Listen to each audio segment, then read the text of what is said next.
This is Duke University.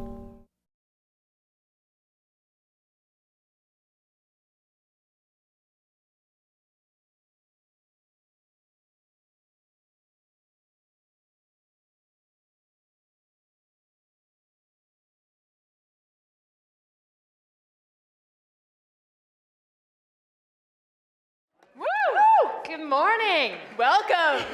How's everybody feeling? Yes, clapping, good. Welcome, welcome, welcome. We are so excited to have you all here today for the 2012 Sustainable Business and Social Impact Conference at Duke. My name is Beth Bafford. I'm a second-year student here at Fuqua. And I'm Amy Snyder. I'm also a second-year student here at Fuqua. And we are your co-chairs for this year's conference. So from us, our team, and everyone at Fuqua, welcome to the SBSI conference of 2012. Woo! Woo! Woo! Get excited. So Amy and I started planning this last spring, and when we were thinking about what we wanted to kind of come of this day, we wanted to create a theme that really represented the trends that we saw in sustainability and social impact. And what we found was a heck of a lot of disruption. And so what we've been seeing is new technologies, innovative business models, and unorthodox partnerships that have really all kind of centered around one goal, which is to create a positive impact on the world. And so that is what we hope for you to see today through the keynotes and panel sessions. So we're excited to share our day and our theme with you today of disrupting the status quo. So we are thrilled to welcome a lineup of speakers that will really prove to create an incredibly inspiring and disruptive day for you. And we really challenge you as you're going through the sessions to think about how you could be like the little green square in our logo there, thinking about how you can break out of the mold and be disruptive in your own organization or industry, whatever you may be a part of. So before we start, just a few announcements. First is, I sent an email about this last night, but just as a reminder, we really want to share this day with you, and Amy and I cannot be everywhere today. There's a lot going on. So we would like to get pictures, quotes, thoughts, anything that you guys hear today that it inspires you, send them to me. My email address is there, and it's on some posters around the hallway, so that we can compile and create a snapshot of the day that will play before the closing keynote this afternoon. And also remember to pick up your t-shirt souvenir of our conference today. So a local company, a sustainable apparel company that was actually started by a Duke alum, has designed our very first zero-waste recyclable t-shirts. So they will be on sale at the tables outside throughout the day, and you should stop by and pick one up to take home with you. Food. Everybody loves food. Hope you guys got breakfast. We have a fabulous lunch from Q Shack today, so you can enjoy some barbecue while you're here in North Carolina. So how the lunch is going to work is we're going to have signs on the tables with certain topic areas so you can kind of congregate around your area of interest and speak to those who have similar passions, all the while enjoying some yummy barbecue. And lastly, we have some incredible in-kind donations here today that we're going to raffle off during our closing keynote speaker. So be sure to drop your business card at the door. Some of our prizes include a Patagonia bag, some gift certificates to local restaurants like 9th Street Bakery and Piedmont Restaurant, and also some full steam growlers.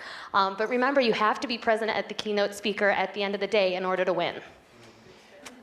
So, as Amy just mentioned, our keynote, we are so lucky to have two incredible leaders who are here today for our keynotes. One who you're about to hear from, Jill Dumain from Patagonia, and our closing keynote, Laura Callanan, who's a partner in the social sector office at McKinsey. So her keynote is at 4:30 today, so we hope you'll be back here at 4:30 to join us for that amazing speech. And then without further ado, we'd like to introduce first Dan Vermeer, who is the director of our Center for Energy Development and Global Environment, or EDGE, here at Fuqua, to introduce our first keynote speaker, Jill Dumain.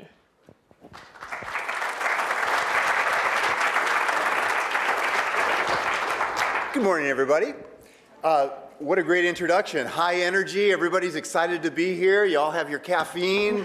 You have a great lineup for today, so really excited about this event. I'd like to congratulate Amy and Beth and the other people who have been involved in helping to put this event together. It gets better and better every year that I'm here, the level of professionalism, the level of organization, and the level of aspiration for what can be accomplished, not just today, but this is a kind of milestone in terms of the full process of what we do here at Duke and at Fuqua around sustainability and social impact. So really excited. The quote that's going through my head is from Margaret Mead. I'm sure you've all heard it, but never imagine that a small group of committed people can't change the world. In fact, it's the only thing that ever has. And I think that's a really good as I look through this crowd today, our numbers aren't in the thousands, but it are in the hundreds. And we are a group, I think, together of very committed people who aspire to have a real impact through our careers. And see business is a great place to intervene. I think the vision that Bill has brought to Fuqua and the vision that I think we all share is seeing a really unique role, transformative role for business in taking on the big challenges of the world, finding unique, innovative solutions, aligning the players and the forces around the world to really take on those challenges and create a transformative impact. So I think today is all about getting that line of sight on where are those opportunities, what will it take to move on it, who are the players that need to be brought together, starting today in the room and then reaching out beyond through the networks that we all have to really drive that kind of impact. I think this is a great opportunity to explore that. All of us are in that process. We come here with that kind of experience, and we hope to continue to build on it. So with that, I'd like to introduce Jill Dumain. Jill and I have known each other now for several years. Jill from Patagonia, and I think I couldn't imagine really a better speaker for kicking off our conference today. All of you may know Patagonia, first because many of you are outdoors people and know the products that they make, which really are leading in the industry in terms of the quality of work that they do. But Patagonia has also really distinguished itself because of the level of commitment that they have to using the power of business to advance improvements in the social and environmental sort of impacts that their business has. While they are small compared to some of the players in the industry, I think the scale of their impact is because they have such moral authority in the industry. They are led by people who fundamentally want to be successful in business, but really see their role in being that kind of catalyst for change as they engage others. Jill and I met in some of the work around the Sustainability Consortium. She's involved in a number of different activities, which I'll talk about in a moment. But I think what I'm most intrigued about Patagonia is that their size in the marketplace, they punch so far beyond their weight by bringing together coalitions, by setting very high aspirations that they may not know at all how to achieve, and that they do so in a really transparent way, that they are not an ideal. They hold themselves to a high standard and have a level of, I think, frustration and expectation that we should be trying harder. We should be more effective at what we're doing here. And I think what Jill brings is a real groundedness in the business. Her own background, she started in the textile industry, being trained in textile manufacturing and understanding the fabrics. So she doesn't come at these questions from the perspective of somebody who started out as a sustainability expert, but somebody who really understood the grounding in the business, the raw materials that business uses, and what are the issues associated with sourcing those materials, and how can we improve the social and environmental impacts of those issues. Jill did her training at University of California, Davis, and then began working in the fabric laboratory at Patagonia. And what you see is an evolution through the company to roles of increasing responsibility. Eventually, I think connecting, understanding the kind of both the negative impacts of some of the aspects of textile manufacturing, but also the opportunity to invest in organic and better production processes in the ways that they source their materials. Jill, as she began moving up through the ranks in the environmental area, was involved in a project that I use in all of my presentations called the Footprint Chronicles. You can go onto the website of Patagonia, see a list of their products, click on an icon of the jacket you just bought, and a sheet will come up that'll show the full supply chain. Where were the raw materials sourced? Where were they brought together and sewn? How were they actually brought to Patagonia and out to the market? And then they have the good, the bad, and the ugly. The good being what are the kinds of things they've done to really move the practice forward in industry. What's the bad? The things that they haven't found good solutions for and actually are crowdsourcing innovation. If you know a good way to do, rain repellent, water repellent jackets, we're interested in that technology. Let us know. So acknowledging where they aren't meeting their own standard and crowdsourcing innovations to be able to solve those problems. And then what you can do. They are constantly inviting their own consumers and their partners and their supply chain partners into these broader efforts. So I won't go through all the details of Jill's bio. You have it in the background, but I think somebody who is rooted in the business, who really understands the physical and the global nature of the business that she's in, really a deep appreciation of the social environmental impacts of that, and then using the power of the market and the power of a company like Patagonia to address it. So with that, I'd like to invite Jill to the stage, and thanks very much for being here, Jill. Thank you, Dan. Thank you so much. Good morning, everybody. I'm not sure. Dan stole my thunder on a few of those things. But no, it's really great to be here. It's really wonderful to hear how some of our work is making it into the university education, and that it's resonating and that it's relevant. We like to think so, but we also acknowledge that we tend to live in a little bubble around some of the people that are doing the same things that we do. So thank you for having me this morning. I'm happy to kick this off. When I received the invitation of disrupting the status quo, I thought, well, that's sort of perfect, because we sort of do it not knowing we do it. And I'll get into how that has happened for us. So for those of you looking for really specific strategies on how to get there, I hope you'll be able to sort of cull your own out from here, because there are some elements in there. But the bottom line, I think, is knowing what your values are and following them. And that's really sort of our overarching strategy on a lot of it. So we go back to the founder of the company, Yvon Chouinard. It's still a privately held company. As Dan said, we are a smaller company. We're just over $400 million now, which as an apparel company is quite small. In the outdoor industry, a little bit bigger, but there still are quite a few companies larger than we are. But we really hold this true, that if we don't have a healthy planet, it really doesn't matter what your profits are, because we're not going to be around that much longer. So we have founders of the organization that firmly believe this. And Yvon, I'll give you a little history on Patagonia quickly. Some of you may or may not know this, but it actually started out of a climbing company. And Yvon became a climber because of his love of falconry. And he built his own pitons. He built his own in the blacksmith shop that is still on our campus in Patagonia. And he, every once in a while, fires up the forge, which is pretty fun to see. And this is what he built for climbing. And he couldn't find the quality he wanted when he started this, and so he built his own. That is a huge part of our DNA of building a really high quality product. When they were making pitons, it was a life and death situation, quite literally. Clothing, maybe, maybe not, unless you're on Everest and need to stay dry and warm. But that quality element has never left our company. And the durability of goods, we're coming to learn more and more. For those of you that have done work in the life cycle analysis area, understand that using less resources, making less stuff is really a huge issue for us. And personally, I believe one of the main systemic issues of the environmental movement right now, consumption, I think is at the heart of a lot of it. But anyway, here was our first retail store on the floor of Yosemite.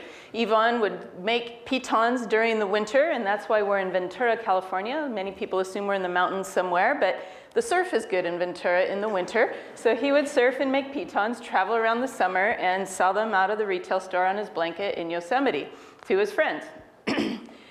But then this was the first disruption technology that we did. And again, it was without really wanting to be disruptive, but recognizing the pitons were destroying the rock. And that was a problem. So in 1972, coming out with this catalog of clean climbing and switching the whole product line over to a much less invasive technology in the climbing. And it really started to revolutionize what happened there. So it's in our DNA as a company that when we see something wrong, we really can't stand by idly and not change it. So Patagonia begins in 1973. These were our first products. Also, many people assume it was probably some 3-layer Gore-Tex jacket that started us off. It was cotton. I like to say that because I worked a lot in our cotton projects. And they were rugby shirts.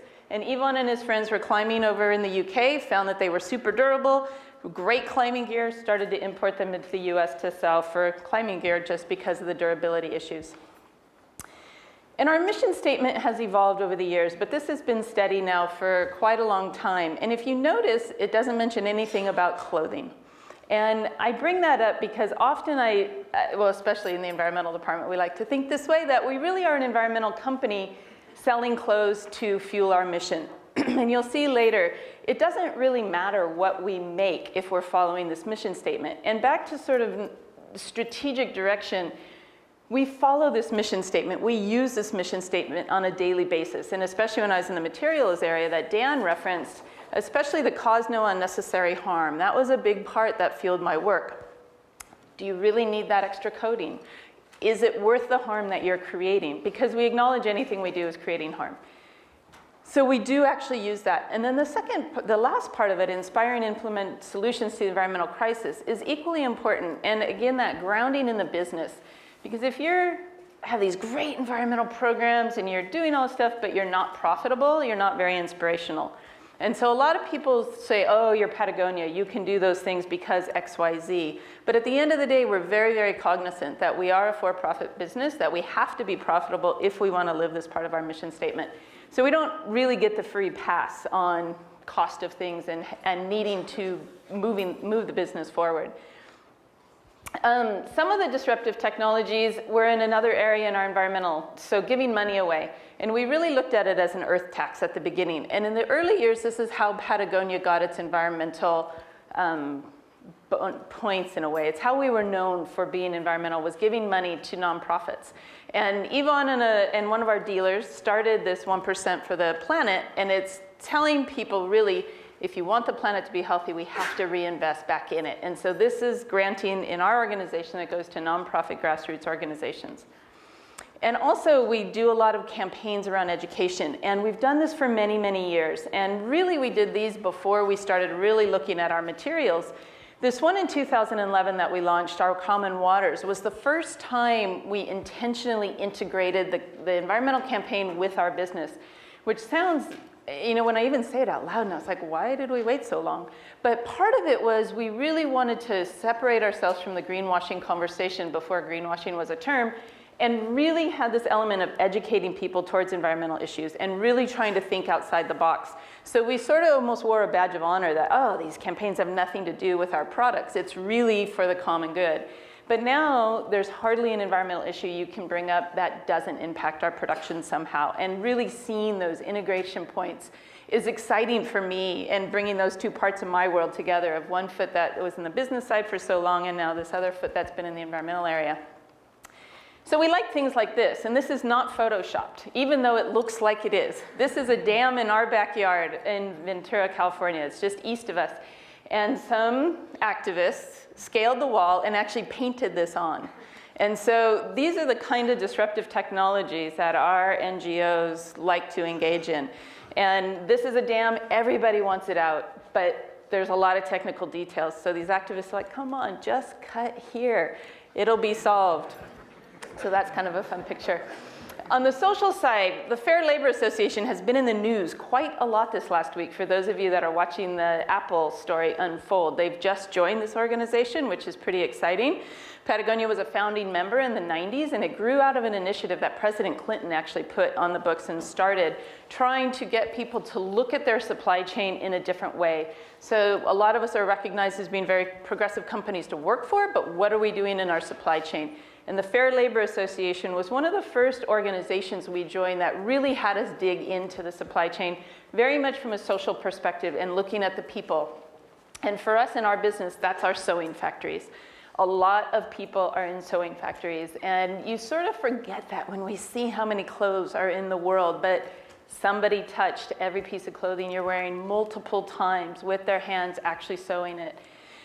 Environmental issues tend to congregate more into the fabric side for us because there are less people and there's a lot of machines. It's been highly industrialized, but it's where the biggest environmental impact can happen around dyeing and finishing. So kind of to give a little bit of a chronology now of where we were disruptive without really being intentional about it. And I was talking to some students at breakfast, and I love when I come to the universities and talk about our switch to organic cotton. So we were starting to get educated in the early 90s about pesticides and what that was doing. And we grow a lot of cotton in California, as you guys do in this part of the country as well, or we all used to grow more than we do now. And we started learning about what was happening with the pesticide and the poisonings and the cancer clusters in these communities. And we made the decision to introduce organic cotton to our line in the early 90s, and in 1996 to change all of our cotton to be organically grown cotton. There's a few things to remember. Back in the early 90s, organic wasn't a word anybody knew. It wasn't in our nomenclature yet. People weren't using it in advertising. The foods industry was growing, but small. So when we introduced it, we even talked about calling it non-industrial cotton or non-conventional cotton because organic didn't have any equity in the name yet. And then this is the fun part about being in university, I say. And so then we had this challenge of finding organic cotton around the world, but we didn't have an internet, we didn't have email, and we had to do it the old-fashioned way, which, I can't believe I'm saying old-fashioned this, but it's true. And how much our world has changed today. And literally, we were finding cotton in Africa, in China, in different parts of the US to meet the need that we had to do because we gave ourselves a very short timeline, and that was a very strong line in the sand. We had to be done by the season or we dropped the product. And we dropped about 30% of our cotton products. The first season we made the full switch, but then a year later we were just as robust as before and even had better supply chains because now we had very, very committed partners. So there was this huge benefit from a business standpoint that we didn't anticipate. Again, as a very, very small cotton company, we had amazing design capabilities in our supply chain overnight by going to the organic program. Well, I shouldn't say overnight, it was a lot of work. But eventually we had this great ability to develop fabrics we never had before we went to organic. And then we moved on and looked at some of the synthetics. Excuse me, I'm sort of fighting a cold this winter. This one's harder because this was our bread and butter. We made a lot more money off of polyester than cotton. So drawing a line in the sand wasn't as easy as it was to do with cotton. But in the early 90s, we started working with some mills in the South that were taking soda pop bottles and recycling them into fleece. And it was pretty revolutionary at the time. And you can see in here we have some green bottles and white bottles, and they couldn't separate them in our first production. And so we had all of our fabric was light green. So you couldn't do yellow, you couldn't do beige, you couldn't do any colors lighter than light green because they couldn't separate the 7-Up and Sprite bottles. So a couple years later, we got better. Our fabrics again were white. And kind of back to traceability and transparency, we asked one of the mill owners, how do we know we're really getting recycled? How do you keep track of it in the mill? It's like, it's easy, it's all green right now. So we know exactly where the recycled is going through all the machines. But it was a pretty limited technology. You didn't want to wear anything other than fleece because of what we could do. But then as time went on, we were able to actually take our own products and start recycling them in the first closed loop process of clothes. And that was really remarkable at the time that we could do this. And it was a partner in Japan we started working with, and they were doing it with municipal uniforms, so policemen, firemen, that sort of thing. We said, well, why can't we take our old capelline? It's very, it's polyester, there's nothing else in it. And we were able to start doing that. And we actually started in 2005, and now we have this initiative, well, Common Threads it was called, and now it's evolved beyond that. I'll talk a little bit about later. But that's where it began, was with this closed loop recycling of polyester. There's a lot of challenges still with that in the industry. Capacity is very low. We don't have enough for what the industry could fill, so that's still an area that even though we've been doing it now for 15 years, it's fledgling, that part of it. And then there was a huge education to put in. You know, you could recycle your cans and your bottles, your newspapers, but your shirt. So we started taking ads out like this of just questioning people, thinking, what is this really recyclable? And then we moved on in the supply chain. So the way that we've sort of approached our work has been to be really deep, and so, but then kind of in a step-by-step how a product goes through. And I can't say it was necessarily planned. I think it sort of evolved because of what we had these opportunities with cotton and polyester, but we did really well with fibers, and we were introducing organic cotton, we were introducing recycled polyester, we were dabbling with recycled nylon, we were researching hemp that has a very low growing footprint, and different things. But in our dyeing and finishing, we were struggling. We didn't have the chemical knowledge internally. Again, as a smaller company, we don't have those resources built in. But we found a partner called Bluesign Technologies. They're in Switzerland, and they developed an environmental protocol for dyeing and finishing companies. And from my experience, has been the most progressive one out there. And they go in and they look at how chemicals are made, how the ingredients in chemicals, how the chemicals are made, and then how they are applied to the product in the dye house. So they basically are a third party that we kind of outsource this work to, and they go and screen our mills and then come back, and we can then buy Bluesign certified fabrics. This has been a really interesting partnership for us, and we're finally starting to see some momentum about 12 years into this relationship. So sort of some of my theme you can keep hearing is perseverance. These things don't happen overnight. But Bluesign now, I'm happy to say, does have a lot of momentum, and we are starting to see some traction in the industry, and I do think it is the most progressive way to deal with some of these issues around chemical management. And in the Footprint Chronicles that Dan mentioned, this is the project that he referenced that we actually interviewed Dan for, and he's on one of the films online, which we were very happy to have him participate in. But this was a project that my colleague Vincent and I have worked on for the last 5 years now, I think. And it was sparked at a conference, actually, and I sat through a session on transparency from a British man, and he had done this primary research about what was assuring consumers. And this was a UK study, but it was all around transparency. And you've got to tell us what's going on in your world if you want us to believe you. So I came back from this conference, huddled with my boss and our web director, and we put together a sample of what we wanted to do. And the website turned out to be about 90% of our initial idea, which we were really excited about. But what you can do on this website, our idea was, again, to increase this transparency and to just come forth with some of these things. And Patagonia, as a smaller company, and Dan in his kind introduction talked about our reach, it gets a little bit scary too, because people assume you're doing a lot. But again, as a smaller company, we have to be a little more clever because we don't have as many resources, although all my colleagues at big companies say, Jill, we don't have all the money either. But I know they have more than I do. And so it was a way to put out there that we're not perfect. We're not perfect. We are struggling. We are trying to make good decisions every day, but we don't have all the answers. And actually, the video that we interviewed Dan for was sort of almost a little bit of a personal exploration. Like, people come to Patagonia expecting, what's next? What's there? It's like, I don't know. We're working on it, but you guys start to help me. Tell me. Let's think about this together. And in that video, that's really where consumption came out as one of the main drivers of these issues we're dealing with. So as Dan started to tell you, with the Footprint Chronicles, you are able to trace your product and go through. And we put it on our selling page with some of these quick facts from the environmental standpoint. And we have calculated, given with a modified LCA, some of these metrics.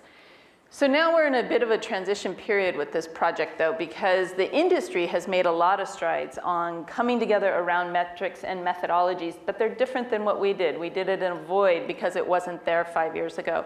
So we're actually in the middle of switching this project, going from a product filter, where you come in from a product standpoint, to looking at it from a supply chain standpoint.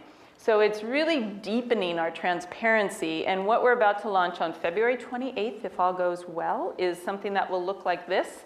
And you'll be able to see where our supply chain is on a map. It's Google technology, so they are all GPS coordinates in there. You can drill down, as you do looking for that restaurant you're trying to find for dinner, and see the factory, see where it is, who this is. And what we've done is written information, including work from our factory about everybody in our supply chain. And we've started with our sewing factories, and you will have a card talking about what do they make, how long have we worked with them, what are they doing. And then there's a deeper story on a handful of them. And our plan now is to go deep into each one of our suppliers and talk about what the challenges are. And as you can imagine, it's sometimes hard to get our vendors to talk about challenges and being willing to be open. And so we have some very frank conversations about it. And especially when we first started the first project, they had no idea what it looked like. Like, what do you want to do? You want to talk about all the bad stuff publicly? Why do you want to do that? We all are trained to put our best foot forward. But I have to say that the response that we've gotten to this project has been phenomenal in a couple of different ways. The first time that I first introduced that live, you know, it's kind of easy to be bold when you're behind a computer screen and it's late at night. You're like, yeah, just put it up there. We're tired. We want to go home. And then you're live. You're like, wow, did we really say that out loud? And now I have all these people that are going to ask me a question about what we said. And the first question that I got live was, do you think that this is fair that you've done this project? You as a private company and your owners can be very transparent, but your competitors can't. Do you think this is fair that you've done this? Well, if any of you are in any of the listservs that I am on, transparency comes up about weekly, if not daily, on these listservs and journal articles and these different things. And so what we've started to see where some of our practices, because we have this very dedicated ownership and employees that kind of just like to work this way, we're willing to take these risks, but they become mainstream. And if you go back to the organic cotton story, you know, people didn't know what organic was. I think it was not this last Christmas, maybe the previous one. I saw a commercial on TV of Walmart advertising organic cotton pajamas. I almost fell off the couch. It was like, this is mainstream. I mean, this doesn't get any more mainstream than a Christmas commercial from Walmart. And so that took from 96 to, you know, whatever, 15 years. Transparency, it took about 5 years. And so we're seeing this gap close on other companies seeing some of this progressiveness and embracing it sooner. And it's pretty encouraging to see where some of these links were pretty far, things are happening fast. And I think it's a really interesting time to be entering into this field and a very interesting time to be working in it. And I mentioned to somebody at breakfast, I think I'm more optimistic in the last 5 years than I was the previous 18 of my career with some of this work and what's going on. So that leads me to the industry collaboration. And I think that is a big part of how we're starting to move fast. I think industry is starting to figure out how to work together in what we call this pre-competitive space. And there's a lot of space in that world before you really get competitive. And what we have found is, one, you get a whole lot more work done for a lot less of your time, even though it feels like you put a lot of time in, and it costs less money. And I just was in my budget meeting this week, and I was like, wow, our consulting budget really went down last year, and I hadn't really been cognizant of it until I realized it was all this work being done by these industry collaborations. The consultants were still hired, so don't worry, all of you guys that are going to consulting companies, the work is still there. It's just in a different way. And it was really exciting to realize that we're getting deeper work and more work because it's not being duplicated in all these other companies. Everybody's working together. So one of those was in the outdoor industry, and we started this project of an eco-index about 3 or 4 years ago, and it has evolved with the help of all of these brands working together. You see a lot of competitors in that slide, figuring out how to have real conversations, transparent conversations, and it led into the formation of the Sustainable Apparel Coalition. So the outdoor industry has an advantage of being a pretty uniform industry, pretty tight, pretty similar. A lot of people change companies, except for me and Vincent, we just stay. But people know each other in the industry. And so there's sort of a camaraderie that is there that isn't in the normal fashion world. So Patagonia and Walmart had this idea. Walmart came to Patagonia to start asking for help and just, hey, give us some ideas. How'd you guys do some of this stuff? So some of their executives came to visit our campus in California. Yvonne went and spoke to a bunch of their buyers one day. I think there were 1,200 of them in there. And we got to know their apparel division a little bit. And my boss, along with a woman by the name of Mary Fox, had this idea to reach out to basically Walmart's peers in a similar way that we had done with the outdoor industry. And so they got this letter with Patagonia and Walmart on the heading, and most people are like, oh my gosh, now I have to read it. If those two labels are on the same letter, what are these guys up to? And so we developed the Apparel Coalition, and this is the current membership. And you can see a lot of companies that you recognize, a lot of very, very large companies, universities. Duke has been involved as well. And we just launched into a real organization this January after about 2 years of working behind the scenes and getting things up and running. But they took the index from the outdoor industry and are now making it into a bigger tool. So we can leverage the work of the outdoor industry that knew how to work together and had a lot of the desire to do this, and bring it into the Apparel Coalition now that broadens the amount of resources that we have to work on it, and it integrates the tool into the clothing industry, which I think is the most important part of that. Is, you know, the outdoor industry, we can create whatever we want, but if this group started to create something different, they would win at the end in terms of a tool. So we were able to bring a very robust framework, very deep thinking about how to look at the full supply chain. And I do think we ended up deeper than where we would have if we started with the Apparel Coalition, just because of experience. We had been doing it longer in the outdoor industry. So it's an example, though, of how you can start small and then build into this really interesting area in a different part of the industry, but basically talking about the same things of dyes and finishes and cotton and that sort of thing. And then back to Patagonia, another new, so I mentioned the Common Threads initiative earlier, and we're revamping that now. And when we first launched it, it was really about recycling, and we did a really good job educating people that, so it makes our job harder now when we want to shift it a little bit. But we've taken it into a much broader initiative, and we're going out into our customers and saying, join us in this. We need you to help change the world in terms of consumption, basically, which is really unusual for a consumer product company to come out and say. But we've taken the traditional R's of the environmental world, but we've revamped them a little bit, and we've said to our customers, this is what we'd like you to do. Repair stuff instead of just throwing it away. Send it to us. We'll help you repair that. So that's part of our deal. First of all, reducing and really thinking about what you're buying, which I think is hard for everybody as we get caught in this consumer cycle. And then reusing, you know, the common stuff that we know, but trying to put a bit of a new twist on it. And then the reimagine is actually my favorite one, if you guys can see that at the bottom there. Of reimagine a sustainable world. Together we reimagine a world when we take only what nature can replace.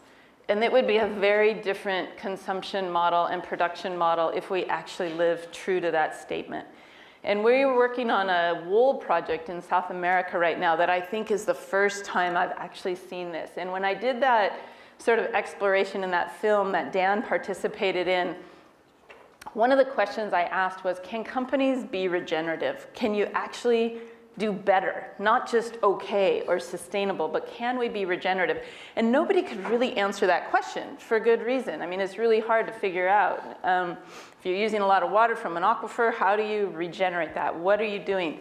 But we're working on this wool project in the Patagonia region of South America now, and the grasslands have been decimated by sheep grazing for the last couple hundred years, and it's, for any of you that have researched or seen any photos of that, you know, you see those mountains like I showed you, but it's 90% grasslands. And the topsoil is very, very thin there, so it doesn't take much to be degraded. But we've just been introduced to a project with a company down there, along with the Nature Conservancy, where it's actually the first time I can say we're being regenerative by bringing business to a region. And this company that's on the ground knows about grass, more about grass than I ever thought I would know, and what it takes to graze sheep responsibly. And so by bringing business there, using the ranchers that they have educated, we actually are starting to see a regeneration of the grasslands in Patagonia, and it's pretty exciting. And so that's where we get the thrill of our day, and you start working really hard to make something like that successful. So the reimagine, I'm really excited to see where we can kind of take that one, because I think it's the most fun one to work on for sure. And then we ran this ad in the New York Times last Black Friday. So Macy's, Bloomingdale's, whatever, and then Patagonia, don't buy this jacket. And I know you can't read that on the bottom, but basically it's just describing what I just went through with the Common Threads principles. And it's trying to say, think about it before you buy it. Do you really need it? Is there something else? Can you buy better, buy less? And we had really, really good reaction to this ad. Another thing that we've just adopted, and some of you here I know have worked with B-Lab in your internships from the conversations we had last night. For those of you that don't know about B Corp, it's a new corporation status that is being introduced that is a benefit corporation. And the main advantage is it puts into the bylaws some of the environmental and social considerations so that there's protection for the corporation and the board of directors if they make decisions that aren't just feeding shareholder value. Now I know I have much more educated people about this topic in the room, so I may just stop there. But Patagonia just signed on, and it just became a law in California in January. And we were the first company to sign in California, in Sacramento. We were happy to hear we were the biggest, because we're never the biggest anything in these groups. When you saw those labels up there, you know that we're always the little guy in the room. But we're really excited about the B Corporation and our relationship with B-Lab and where they can bring a different element. And they're very, very good about integrating social and environmental work together. And the longer I'm in this integration, they're inseparable at this point, and you can't do one without the other. This is Yvonne speaking at the signing of the new law in January. This was a photo taken by his wife, Melinda, standing behind him, which is why you see the press conference instead of Yvonne. But it's pretty exciting that he really, he was always one that said the revolution has to start with the people. And then he started shifting a little bit with some of the work with Walmart and saying, wow, it's kind of starting at the top and it's kind of coming down. And I think what's happening is, the top and the bottom are seeing it. We're getting squeezed in the middle. And then the last thing that I want to talk from our business standpoint is this new work that we're doing with Patagonia Provisions. And this goes back to when I said earlier on our mission statement, it doesn't really say clothing, so we could do anything. Yvonne is an avid fly fisherman. He's happiest when he's on the river catching fish. So as he was fishing in British Columbia, he had this idea, the fishing industry up here is really problematic in terms of preserving species of fish. So Patagonia Provisions was born. And we had attempted some food items somewhere in the past, but this one's a little bit more of a serious initiative now. And it's really trying to change the way fish are caught and harvested. So doing it in a sustainable manner that doesn't decimate a population, that's watching where the fish runs are in a certain year, changing the catch technique so your bycatch and your mortality rate is a lot lower, and you get a lot of better fish. I just sat through this meeting last week of the guys that are actually running the jerky plan. It was amazing to hear about where they can catch and just transporting in a truck, how bruised it gets, how damaged it gets, which again goes back to sort of this quality nature and really making sure it's the highest quality no matter what we're doing. So we started to work with these folks that have been up in BC a long time and buying from First Nations and trying to reinvigorate some of the business that they've lost due to commercial fisheries and a way of catching that reduces some of those problem areas, primarily the bycatch and the mortality rate, and non-selective species fishing. So in the next month or so, I think you'll be able to buy salmon jerky on our website. But it's not all rosy these days, I will end with. We have been getting some NGO pressure lately, which is a little bit new for us. I started by saying a lot of our environmental work was giving money to NGOs, and now some of them are giving it back to us. And some of these are social and some of these are environmental. And the Clean Clothes campaign was one run out of Europe, and they were really looking at sewing factory employees in Central America. And so, they got some information that they didn't like. It didn't turn out to be quite true, but it forced us to dive in deeper to our supply chain. And again, given the work that we've done for a lot of years, but then also given the Footprint Chronicles, we're able to dive in a lot faster than a lot of companies are. But the one that I want to talk about mostly today, well, the other one I'll mention quickly is Greenpeace. They Some of you might have seen, they came out with a report last summer targeting the apparel industry, specifically the sporting goods segment of Adidas and Nike and Puma. And they've been working with them and trying to get to an agreement on some goals for those companies around reducing toxicity in the supply chain in China, in dye houses specifically. They came to an outdoor industry trade show in Europe in January and have invited the outdoor industry now to participate. So the outdoor industry will somehow be involved with some of this work with Greenpeace. But the one that's a little more interesting from a Patagonia perspective right now is the Four Paws in the upper left-hand corner. This is a European NGO that is an animal rights group. And they were doing a lot of work into the down supply chain in Hungary. And for any of you that are outdoors people, you've seen the increase of down in the outdoor industry. If you go to one of our trade shows, it's actually sort of ridiculous how everybody is wearing the exact same piece of clothing in different colors and different labels. Down. And so because of our footprint chronicles, they could see exactly where we bought our down. And so they didn't need any other confirmation that we were getting down from Hungary. And we had put in place what we thought was valid certification around force feeding and live plucking of geese, saying we didn't want either of them in our supply chain. The force feeding is for making foie gras, the liver pâté that's popular in France. Geese, a specific kind of geese, gray geese, their livers have the ability to grow beyond their natural element because of migratory patterns. Well, the farms figured out they can force feed the geese, engorge them, and sell the liver that's much bigger to make the foie gras. So this practice is quite common in Hungary, and there's a lot of regulations and a lot of certifications around it, but our certification wasn't valid.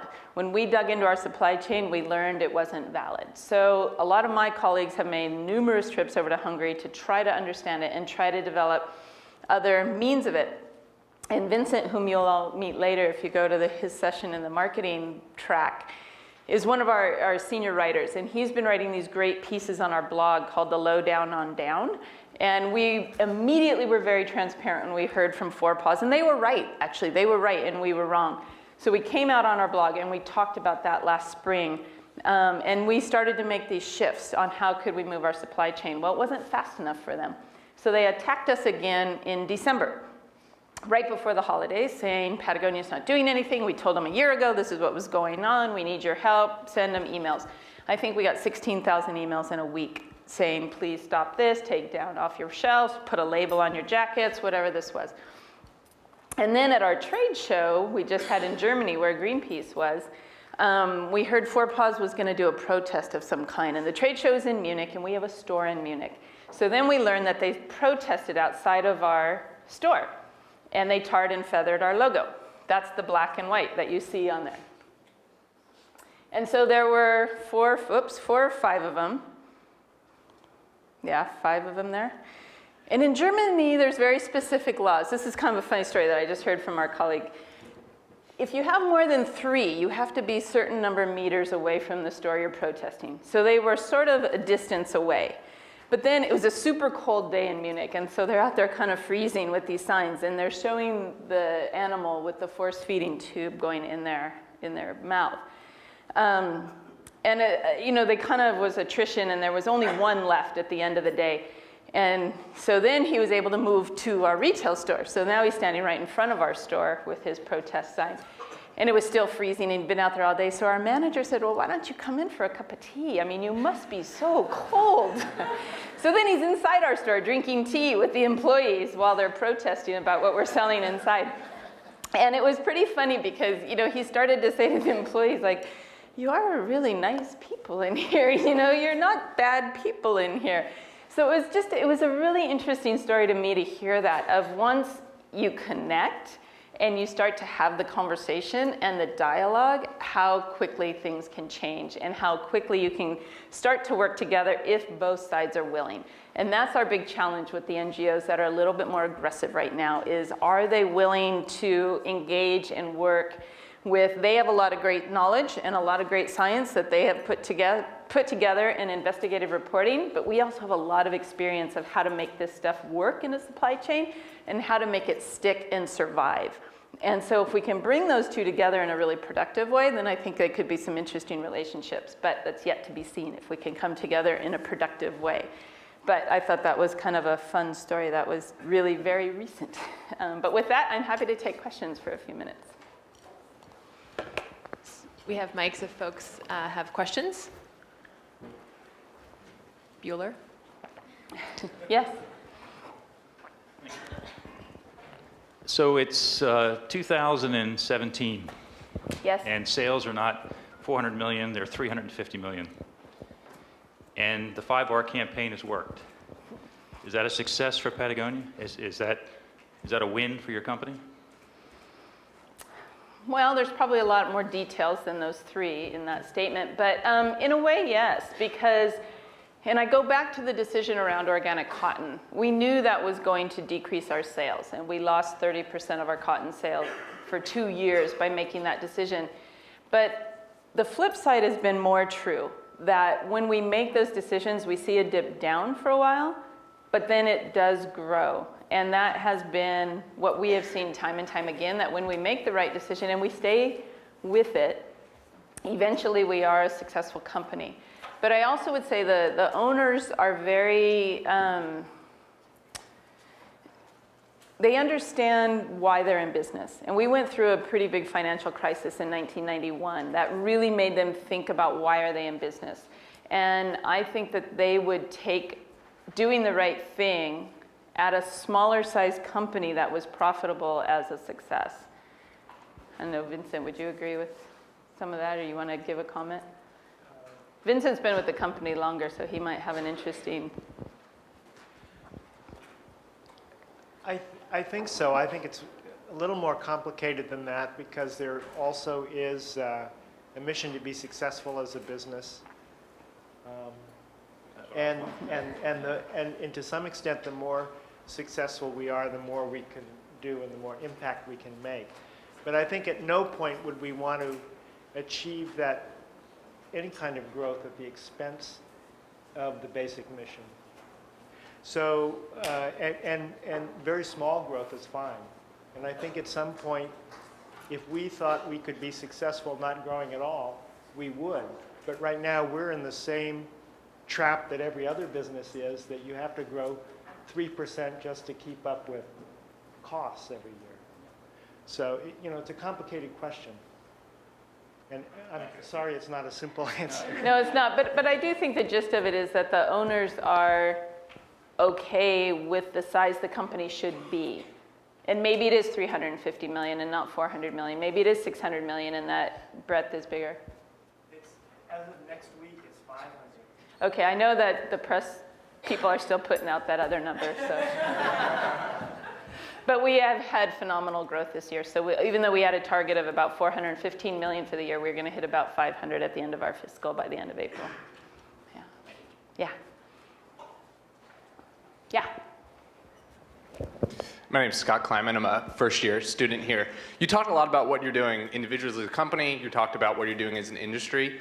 Can you talk about what you see as the role for Patagonia and other companies like that in the policy environment? Well, and so many of good these question. pieces, I mean, for Yeah. a leadership company, it's easy, but to get everybody on board, a lot of it is changing the rules of the game. And what do you see as your role in helping affect that change? We have not been very active in policy work. And I actually just turned down a speaking invitation because they said the title of it was, progressive companies working in the state, federal, and international policy movement. I'm like, we don't do any of that. And he said, no, I'm sure your story will be great. I'm like, no, we don't do any of that. So I really can't take that invitation. But where we have become involved, we have done some lobbying in DC primarily. We have not done much on the state level because of our global nature as a company. We have done more lobbying around environmental preservation than around policy on making product.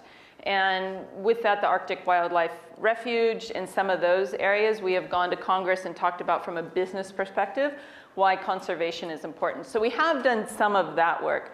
The Outdoor Industry Association has actually quite an active lobbying program for the industry, and that's, you know, trade and tariff and sort of all the traditional lobbying. But then they also have this other element of the outdoor side of things and looking at what true strong business is the outdoor industry. But again, most of it I would say around preservation and conservation than in the supply chain work. So, you know, it's an area that we have talked about. How do we become better at advocacy and being more progressive? Some of my colleagues in other companies have been part of a group called BICEP, and I'm going to try if I can remember, see what this stands for.